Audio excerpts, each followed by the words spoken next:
Hello, everyone. I am Guildmaster Committee. I'm leader of Taste of Poison, the top guild on Elder Scrolls Online PCNA. I'm also the notorious Floating Head. And today is March 20th, 2026. We're going to talk about some of the weekend updates. So, first of all, the clan has officially decided to disband on PAX Day. Taste of Poison will no longer support PAX Day, will no longer have a branch on PAX Day. The clan has decided the game is just too low in population and it's just not worth it anymore. That's something I will wholeheartedly support. But those who joined Taste of Poison because of PAX Day, I genuinely hope you will stay in the guild because we might play another MMO together in the future. If nothing else, it doesn't hurt you, but it can potentially help you. We technically are still on Where Winds Meet, but honestly, I think barely anybody even cares about that game, including me. I mean, well, it's a good game. It's very popular, but a lot of people, like the guild, we've had such a hard time recruiting on it. And then among those who we do recruit, they just don't even want to join Discord and be active with us. So it's not really the most viable MMO to have a guild on, though it is, of course, a good game on its own. So that's pretty much where we are. We're just going to be a guild on Elder Scrolls Online, basically, for the moment until something better comes out. But we can talk more about that in a future update. So now we're going to talk about Nicholas Brendan. He actually passed away today on March 20th, 2026. It's just Google search him.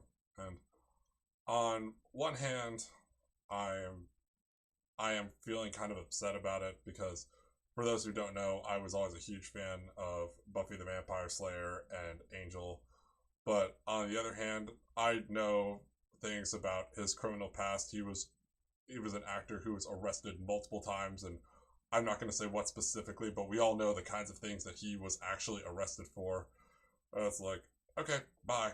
So I don't just care about the characters. I also consider the actors behind the characters. So now we're gonna do Elder Scrolls Online news for pretty much the rest of the video. We're gonna talk about Dragon Knight Refresh launch update. This was from March 13th, 2026, so that was a week ago today. ESO's class and combat refresh team returns to talk about the recent overhaul of the Dragon Knight class. With the recent Update 49 launch, we are thrilled to see the community finally get their hands on the redesigned Dragon Knight, and we can't wait to see how they whip this red-hot class into shape. While the work continues, the team behind the class refresh has returned to share their thoughts on this latest milestone. Hi everybody. With Update 49 now live, the Dragon Knight class has received a full sweep of updates on every level. Abilities, animations, visual effects, and sound effects has all been touched up or changed in some capacity to better align with the core themes of their draconic sources of power. With these updates, the Dragon Knight's flame, fury, and mountainous strength are better brought to life and have been reinforced through gameplay changes that help flesh out their attrition focus with punctuated and eruptive bursts. To do this, we added more focus on unique damage over time effects outside of our standard ability creation to help give them an edge, while also moving them to the forefront of their rotation. In addition, we made improvements to the support parts of their kit to help you protect your brood by adding more access to coveted group buffs, more healing and shielding options, and unique contextual defensive powers like group-wide projectile damage mitigation.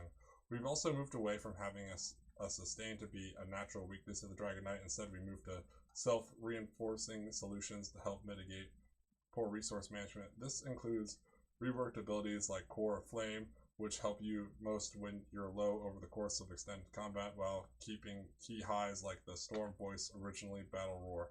Thanks to the community's help, we found better power levels for their damage over time effects that help separate them from standard abilities, giving more defined strength while demanding more frequent engagement with uptimes. Originally, we were also very conservative with some abilities, visuals, and sound effects such as Earth Spike Mantle, originally Spiked Armor, but based on community feedback, we've moved back to a much crunchier feeling of activation with a bigger spike model that really makes you feel intimidating and threatening. Beyond Update 49, we'll continue to keep an eye on how the new Dragon Knight feels and functions over time, making sure we don't leave it or other classes will work on behind. However, we'll be shifting focus in the immediate sense to class mastery and Werewolf for Update 50. and wardens for the next major class refresh. We will keep taking notes and collecting data for the Dragon Knight so we can make more informed and thought out changes if we believe they're necessary in the future. Community questions. During development, we saw some common questions surface from the community about the refresh development process. How did you determine which abilities to replace? We try to avoid outright replacing skills as much as we can unless numerous factors benefit it more than the loss, rarely of which are strength, since the power of abilities is one of the easier things to do with numbers and outcomes. Here's a loose list of how we determine if an ability needs a replacement. Engagement. Does the ability or its source have a strong foothold in any niches or gameplay? If so, can we determine where and why? Do these align with the overall goals and identities of the sourced skill line? If not, we start asking other questions. Identity. Does the ability help reinforce and enhance the identity of the skill line in a meaningful way? If not, this makes it a prime candidate for a refresh, updating the ability in a larger way while keeping its core intact, or a rework, replacing the ability with something new. Gameplay. Does this ability add depth or unique gameplay elements to the skill line that help separate it from traditional ability design? If not, is it possible to reasonably correct that in a timely and performant manner? If not, we take note of that. Why were specific abilities like Eruption or Poison abilities removed? Poison was always a stopgap solution to giving Dragon Knights access to stamina functionality in their kit, but it was made during a time period where the game fundamentally could not separate specific damage types to mechanic types. For example, Poison was a part of a bucket of damage types, what we now call martial damage, that had to be stamina or they outright didn't work as players expected.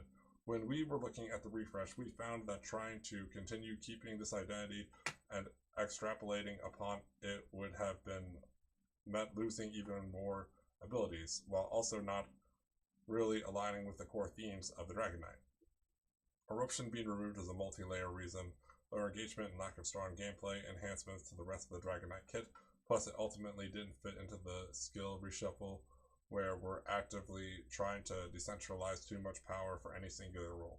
Eruption at its core is a very common ability functionality of a ground area effect, and the damage aspect of the class is not focused on hunkering down and defending or attacking from a singular point. All of this paired with the fact that putting Eruption into Ardent Flame would have pushed it into a no-brainer skill line for damage dealers, left us to decide to move away from Eruption as a damage tool. We've heard feedback about getting elements of it back in some capacity, and will continue to monitor that sentiment as time goes on. Could a class refresh be delayed due to negative PTS feedback? When planning, we've tried to seek out community feedback. It is poorly certain situations where an entire refresh is poorly received. After landing on PTS, of course, player feedback is vital to the process. Could we get legacy ability style options? Skill styles are something we're actively discussing about utilizing to keep old styles of abilities that we remove. We cannot, however, sustain just offering them.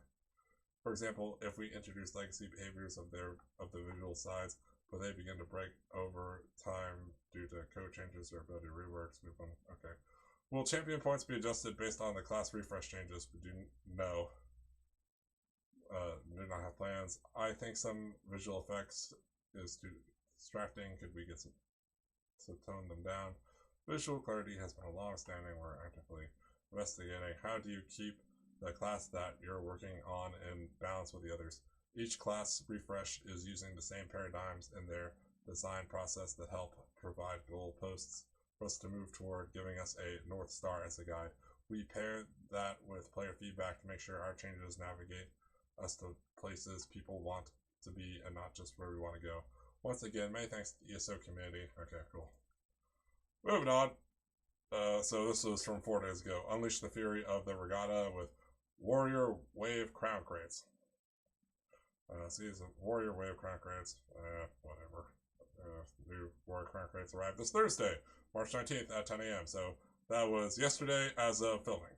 Within are items from the Wanderer's heritage of Yakuta, brought to Tamriel by the Ancient Regatta. These goods include unique mounts, pets, furnishings, much more. You can see. Alright, cool. Let's look. Tama's Sweeping Sands. Recall customized action and Swift Wind's sailor costume. Let's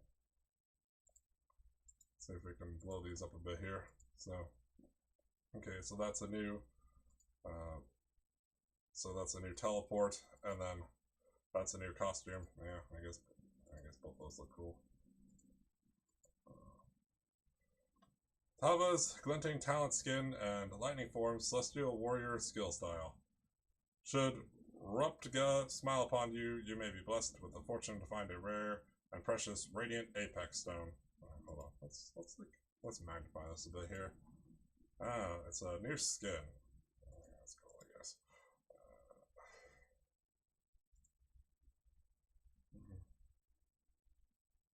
Celestial. Oh wait, hold on. No, that was the. Oh. Okay, so that was the talon skin and lightning form. Oh, okay, so that's the one for down here. Oh, I could have written that better. Okay, the way they wrote this should be more consistent. The way they formatted it, so we know which text goes with which one. Celestial warrior, Orangarf, and glinting talon quasi-griff. Okay. Actually, yeah, I probably would have just gotten rid of this line entirely if I were the one writing this article. So, hold on, let's make these images a bit bigger here. Alright, so these are the new mounts. Wow, that's a pretty interesting looking quasi-griff. What was it called? The Glinting Talon Quasi-Griff. It looks like a red and orange woodpecker. Alright. Not Totambu War Elephant Mount.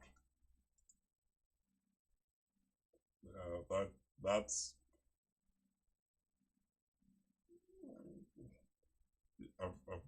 for a second there I thought it kind of looked like a mammoth because of the four tusks, but yeah, I could see that. It's an elephant, not a mammoth.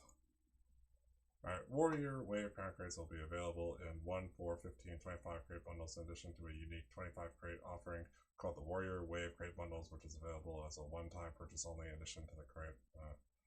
Includes the Nereid Noble Polymorph. Let's take a look at that. The Nereid Noble Polymorph. That's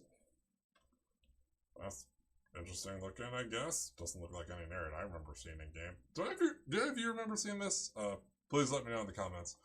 When you first purchase this one-off bundle, you automatically unlock the polymorph and have it added to your collectibles. It is not part of the Warrior Wave crate themselves. Of course, these are just some of the items in the ancient Yakuten treasure vaults. If you have a chance to receive opening Warrior Wave crates, check out this thread. Be warned when the crates go live, the currently available Moon over Orsinium will be removed from the Crown Store, so don't forget to pick them up while they're still available. Warrior Wave Crown crates arrive at 10 a.m. Alright, whatever. Alright, moving on. Marvelous Mayhem yields raucous rewards during the Jesters Festival.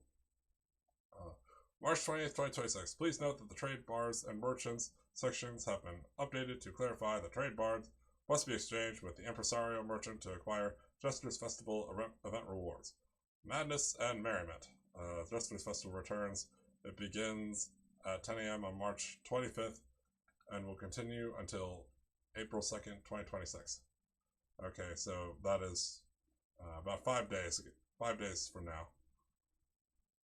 To join this preposterous party, visit the event pavilions located within Ebonheart, Vocal Guard, or Daggerfall and speak with one of the 3 jesters posing as an alliance leader. If you can't keep your head on straight while trying to locate these event sites, open the in-game Crown Store and snag the free Jesters Festival invitation quest.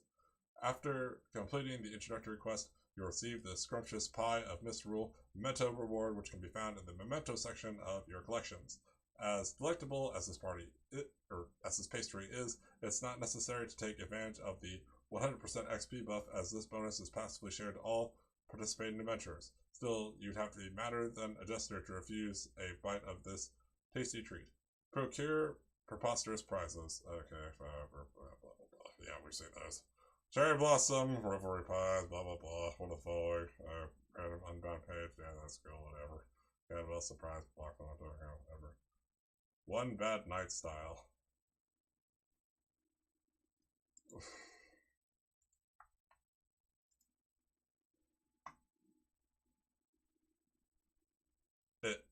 It looks like the, what was it called in High Isle? The Ascendant Order? That's what that makes me think of.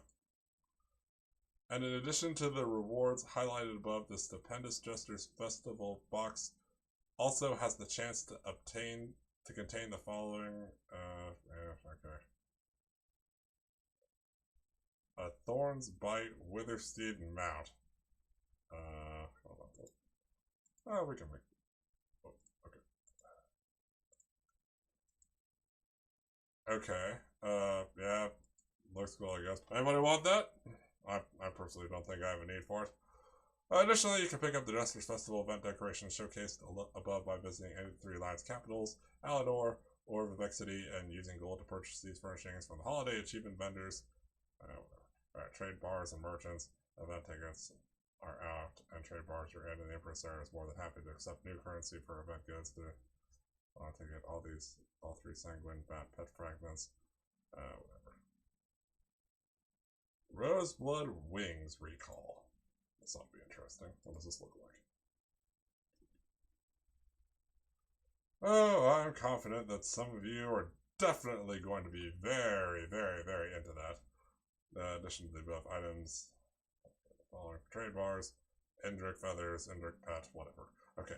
Lastly, the Empress's assistant will sell the following items, also purchasable with trade bars: pet fragments, Doom Sharp Plateau, Sacred Hourglass, oh gosh. Okay, cool. 'Tis the season to be nutty. Yeah. There was enough for me to read this article. Whatever. Okay.